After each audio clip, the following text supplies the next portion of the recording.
And you can do that with anything that is. So instead of with your guy who didn't show up.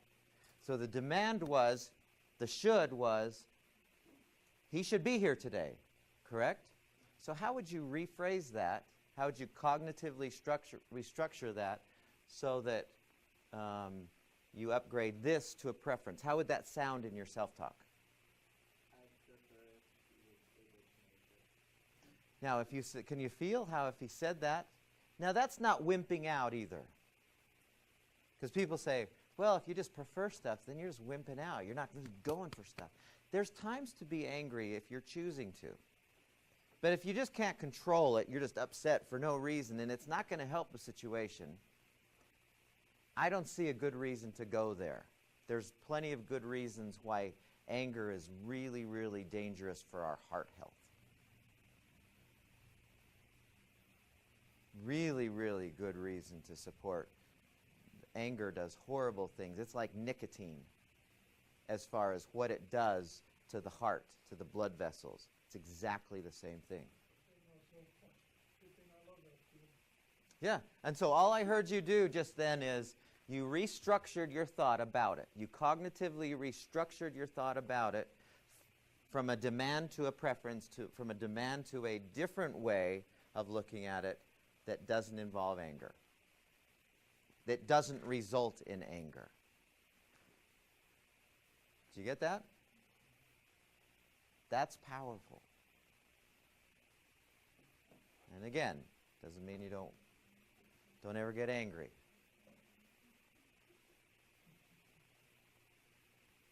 Okay, any questions about anger? Yeah. Oh, and this is exactly the same, what you would find in an anger management. There's no other way to approach it. It has to be, because you can't control anything outside of you. You can't control that. I mean, if you're water skiing and it's windy, you know, that's one of the worst things that can happen, like we talked about before. You can't control that. So you have to take control of it inside, because the elements aren't going to always be in your favor.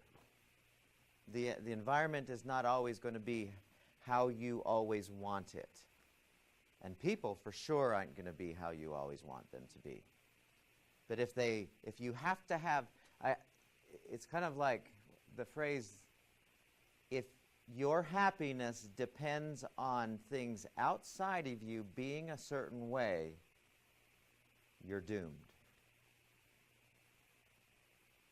Do you hear that? If your happiness depends on things outside of you always being a certain way, you're doomed. Why? They'll never be always how you think they should be. They will sometimes, but many times, totally contrary to how you think they should be. So we have to go inside and say, if I can't control this, and I still want to be happy, then I need to be able to control this right here. If this is a true pattern, which I think it is, and plenty of people throughout all of history have said the same thing.